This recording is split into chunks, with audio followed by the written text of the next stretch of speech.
and welcome to the Haaretz Podcast. I'm Allison Kaplan-Summer.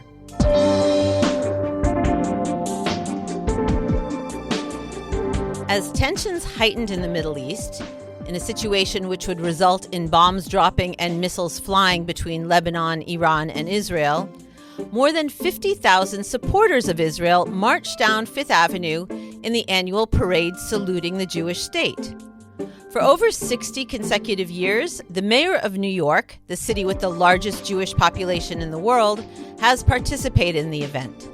This year, for the first time, the city's mayor, Zohran Mamdani, who identifies as an anti-Zionist, did not march. Among those who did march, front and center, were representatives of the far-right Israeli parties in Prime Minister Benjamin Netanyahu's coalition, Minister of Finance Bezalel Smotrich, and several members of the racist Kahanist Otzma Yehudit party. For these reasons, this year's parade received an undue level of attention before, during, and after it occurred, shining a spotlight on the mood in New York's Jewish community today after 6 months of Mamdani's leadership.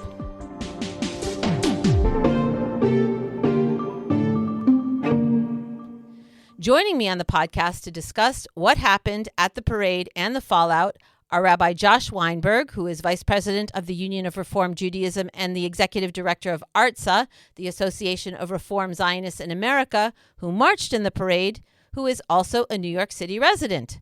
You live in Brooklyn, right, Josh? That's right. Thanks, Allison. Great to be with you. And joining us both is Eitan Neshin, Haaretz correspondent in New York, who reported on the parade. Welcome, Eitan. Good morning. Josh, let's start with you. Can you talk us through your experience as a marcher? What was it like and how was it different from previous years? Well, not my first time marching, and we marched with a delegation from the Reform movement as part of the larger umbrella of the American Zionist movement. And it felt fairly typical this time. You would think that it would change with everything going on, but it felt very much the same until we learned towards the end of our time marching that unbeknownst to us prior to the march, that Minister of Finance and Minister of the Defense Ministry, Bezalel Smotrich, had joined the lead of the parade and was there. And that put a little bit of a different air on us, but generally fairly large turnout, and people were excited to march in the parade this year. Did you feel wholeheartedly comfortable in the parade, given what's happening in Israel and what's happening regarding the world reaction to it? I mean, I know you, Josh, you don't exactly lean right. You don't feel like the parade has turned into like a right-wing, Orthodox pep rally for Israel? You feel there's been a sense of diversity maintained in the crowd? Or do you don't feel like, especially since Mayor Mamdani wasn't there, that more people on the left and in the progressive community stayed away? There is definitely a part of that, and yet I think it's still important for us to show up. If I remember the famous adage by Amos Oz, who said that Zionism is one's last name, now tell me your first name. So I want to start first. What binds us all together is that we are Zionists, and we very much support the state of Israel, and we very much want to celebrate everything that Israel is and has been over the last 78 years. And with that, we also feel the need to say, wait a second, here are some of our differences. Over the past couple of years prior to this year, the emphasis of the parade, at least for me and many in my movement, was to bring home the hostages and to make that the focus of the parade and the focus of our participation there. And even in 2023, the focus was to preserve Israel's democracy amidst the judicial overhaul, or some call it judicial reform. And this time it was really to say, no, we stand firmly with Israel, and we want to celebrate us as Reform Zionists, as liberal Zionists coming to the table. And had I known that Smotrich was going to be there, I may have prepared a little bit differently with different signage. What kind of difference in the signage would you have created? I think just to say that Smotrich's Zionism does not reflect our ideology at all, and is in fact antithetical to who we are as Jews and as Zionists and even as Americans. That his brand of racism, discrimination, xenophobia, everything that he stands for, we want to totally reject while still maintaining our love and support for Israel. Now, Mamdani the mayor, even though he wasn't there, had something to say about the presence of these marchers from the far-right Israeli government coalition. You can see in the participation of the far-right Israeli minister Smotrich, as well as a number of other ministers, a vision of annihilation, a complicity in genocide, and frankly, a belief that does not have much value for even the sanctity of children in Gaza. And I am offended, as I know many New Yorkers are, by their participation. And when it comes to members of my administration, I allow them to make their own decisions as to what marches they would like to participate in. However, as I've said time and time again, as the mayor of the city, I need not be present to ensure the security of a march, and also that this is a march to celebrate Israel. That is something that many New Yorkers attended, many New Yorkers did not. When it comes to the sanctity and the security of Jewish life in this city, that is something that we are fully committed to ensuring that each and every Jew comes to the sanctity and the security of Jewish life in this city. That is something that we are fully committed to ensuring that each and every Jewish New Yorker is not just safe in this city, but is celebrated.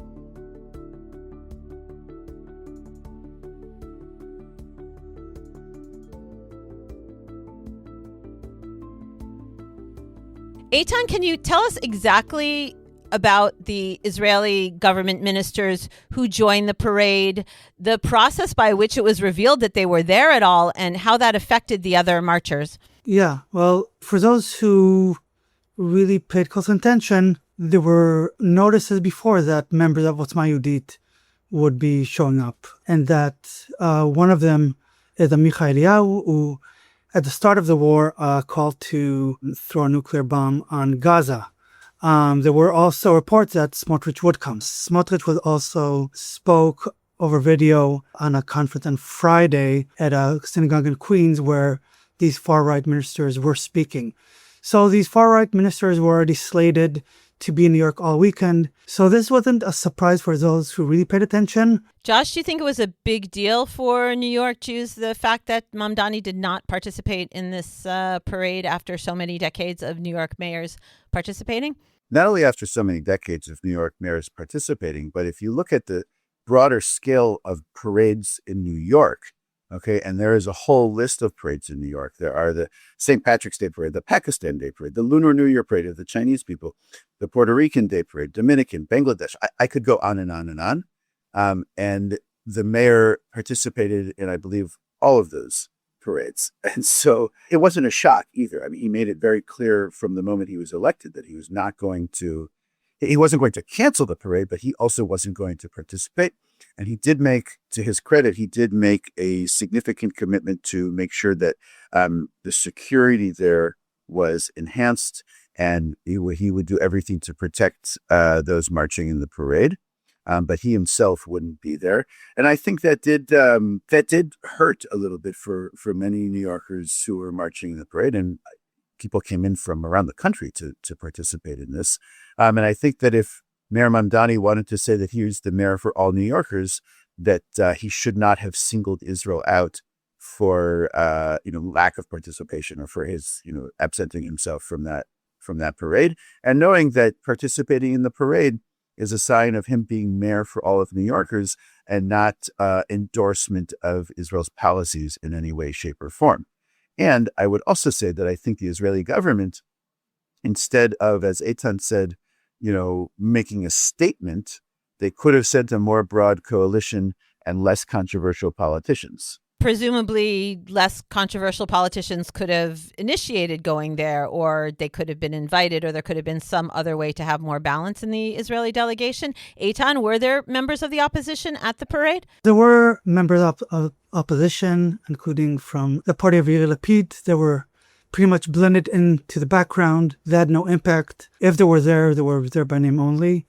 It was really a weekend that belonged to the Israeli right and their allies. When you have the former UN ambassador Gilad Erdan calling Mamdani Amalek, referencing him to Pharaoh at the Park East Synagogue, when you have the Ministry of Heritage promoting archaeological sites in the West Bank in Park East Synagogue, which was a site of these major protests a few months ago. And what was the dynamic, Eitan, regarding city officials who did show up, state officials who showed up, and the reaction of the progressive base, I would say, Mamdani supporters on that? And did Mamdani receive a lot of support and accolades for both not attending and denouncing the Israeli ministers who participated? I think even there was a poll a few months ago about the Jewish federations that only 37% of Jews consider themselves Zionists. 37%, if you quoted, see themselves as Zionists, but a great many more saw themselves as supporting Israel.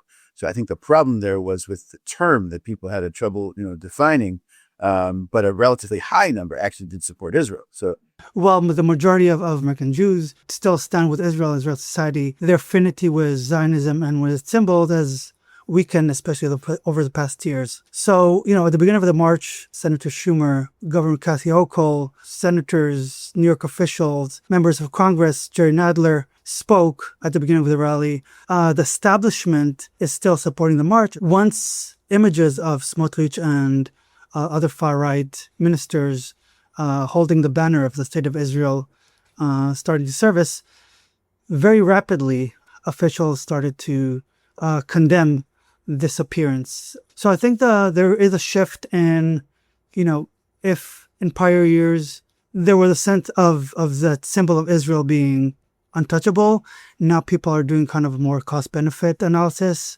and being more also knowledgeable of who the actors are. And also there is a sense that they need to kind of more defend themselves. I think the parade does represent a certain image of Israel that people, associate with it, whether it's a flag waving thing. And even Smotrich himself said, "Oh, this reminds me a lot of the Jerusalem flag parade," which frankly made me want to throw up. And I'm not the flag waving sort of nationalist Zionist that I like to, that's not how I like to express my my values. However, I did feel that it's necessary to counter that by showing up. I would have loved for all of us to meet in Central Park afterwards and have facilitated dialogue about what it means to be a Zionist today and, go deep on some of these issues rather than having the sort of superficial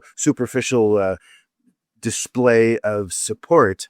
But that's not what this was about. And I think that, on one day a year, I can show up and march in the parade, and the rest of the 364 days, we can push for a bigger, nuanced and more sophisticated, let's say, discussion on what our relationship looks like. And I just want to say that showing up for the Israel Day Parade does not in any way reflect our endorsement or support for any specific policies of the State of Israel, that our Zionism transcends any elected government of the State of Israel. And that's I think, critically important to convey here. In the atmosphere today, you really think that stance can hold up? I mean, I know it's where you've traditionally been, Josh, but in the face of the Smotriches and the Otzma Yehudit, who not only, in terms of their statements and declarations about Palestinians and about the war and war and peace, are also very much at odds with your form of Judaism. They wouldn't necessarily consider a Reform rabbi a rabbi, but you still feel like you can stand with them in support of the State of Israel? Two things on that. One is that the more that we show up, the more that they will have to reckon with us. And I want to encourage more and more liberal Reform, Jews to come and show up and come to Israel in droves, and be a force to be reckoned with. Second, we did meet with the delegation of the Knesset, which did not include the ministers that we mentioned before, Smotrich and Amichai Eliyahu and Bezalel and the others, but it did include, Amir Khana, the Speaker of the Knesset, and members of his coalition, in which we pressed them very hard, especially on two bills that are coming up right now for discussion. One having to do with egalitarian prayer at the Kotel, a bill by MK Avi Maoz, and the other, after our first reading of the Who is a Jew bill, and we and my other colleagues in the general liberal progressive streams really pushed them very hard in a closed-door meeting with that delegation, and to say that this is doing damage to Israel's image abroad. Okay, it's not just about our movement or even about Israelis. If you're concerned with Israel's image, This is not the message I think that you should be sending right now, especially in an era of increased anti-Semitism. And we could list the number of cities over the past few months in which we've seen really horrific incidences. Is this the time that you want to start barring more Jews from being able to have access to the Jewish state? Like, why are you sending that message right now? Of course, those who are in the opposition who Eitan mentioned were with us. And I hope that the message, sank in a little bit for those members of the coalition who are going to vote on these issues.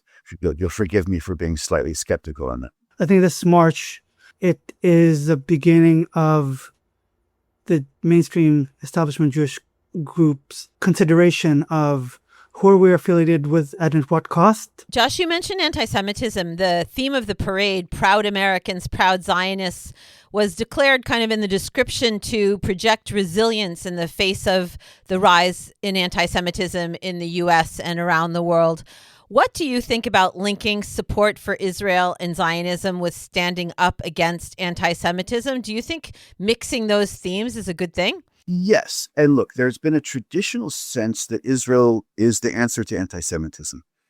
This gets us back to Herzl and Jabotinsky and their differing views on this.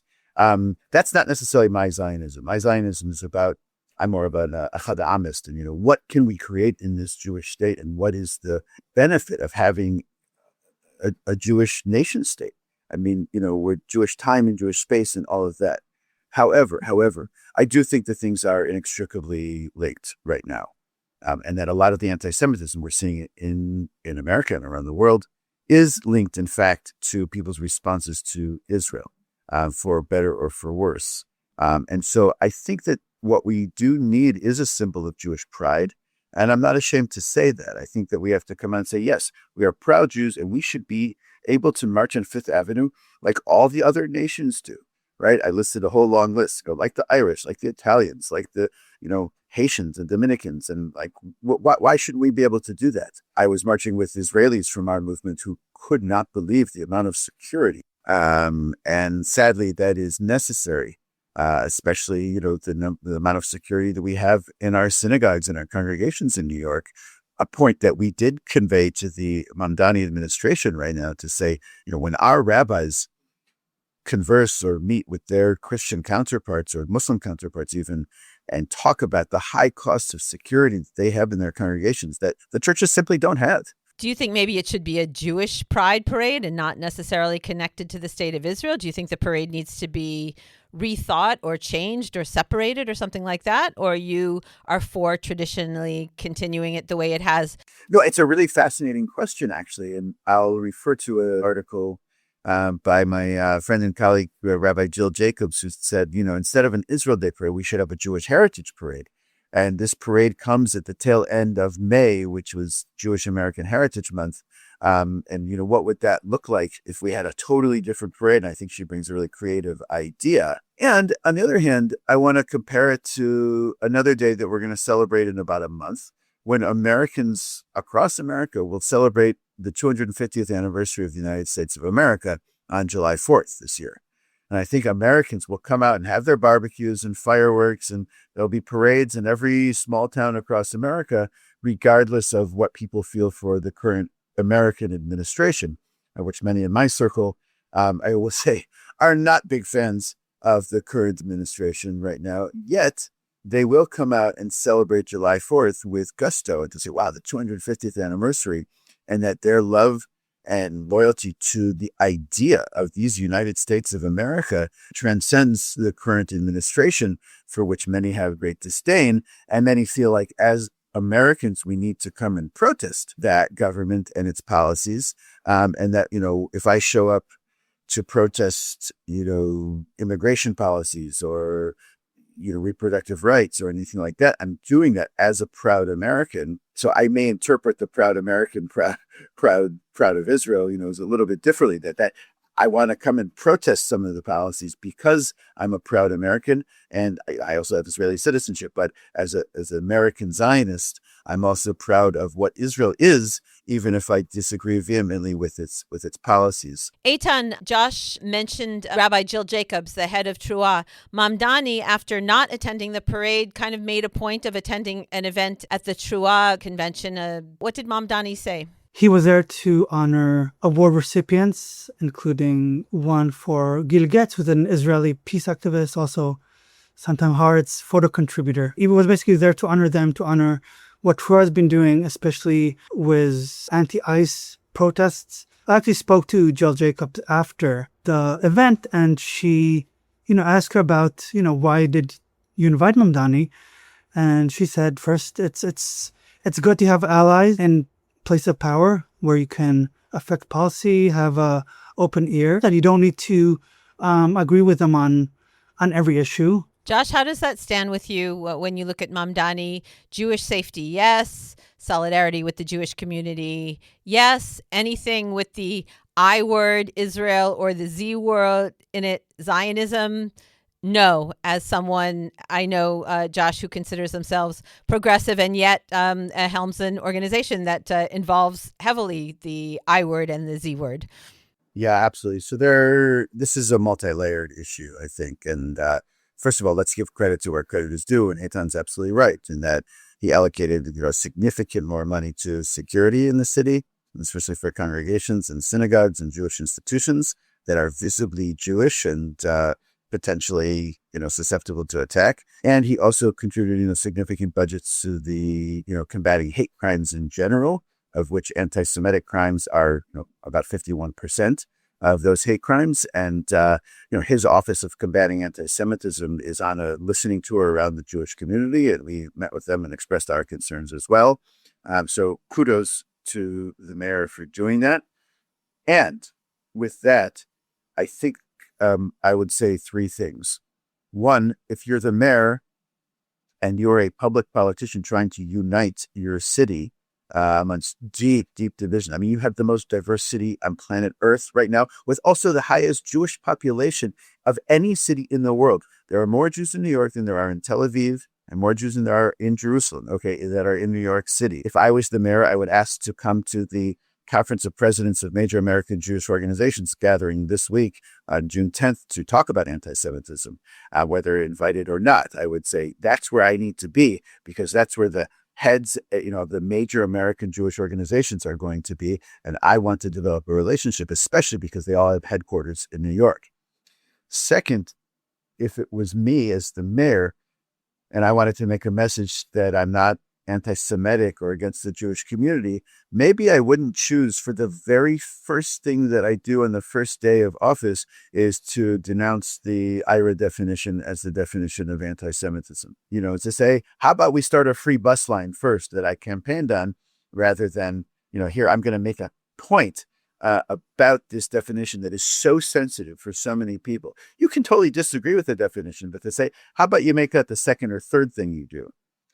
And the third thing I want to say is that on May 14th, he made a specific public, sort of media, and he interviewed a Palestinian New Yorker who was a survivor or had gone through the Nakba and, shared her story very, very publicly.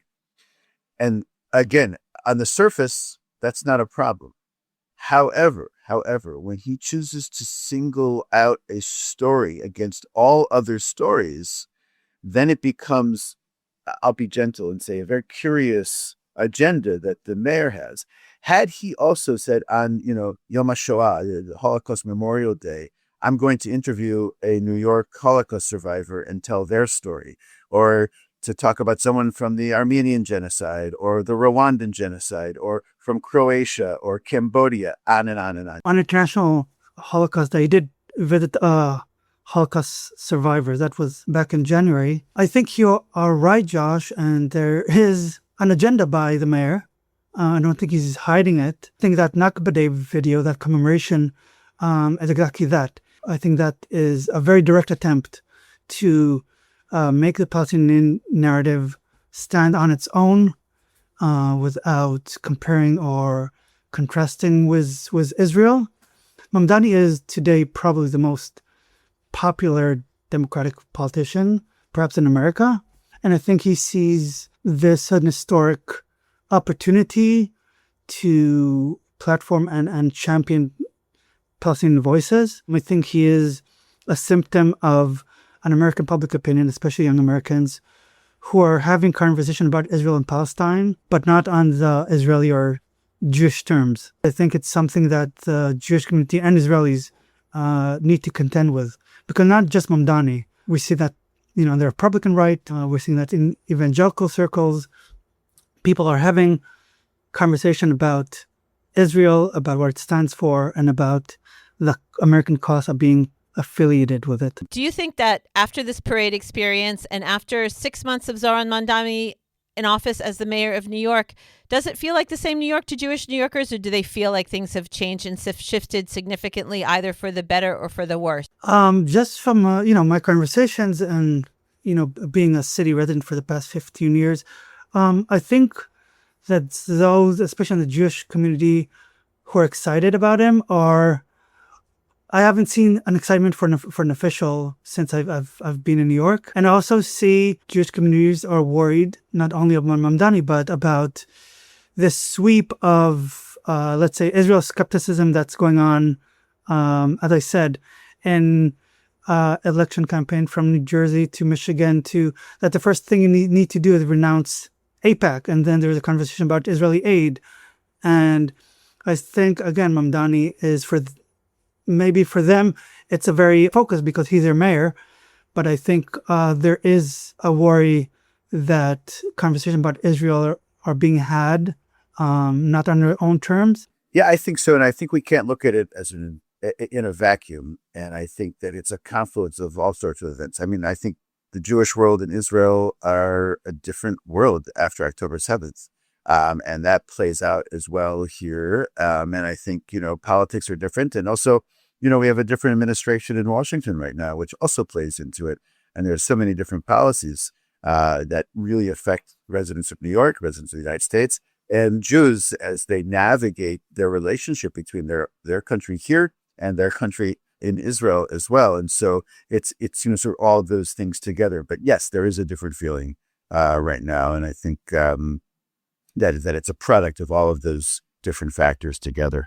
Well, next year's parade will definitely be interesting, and we'll all be watching. Rabbi Josh Weinberg, Eitan Neshin, both in New York.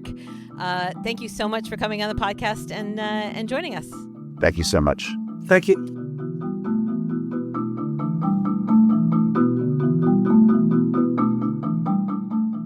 And that's it for this episode of the Haaretz Podcast.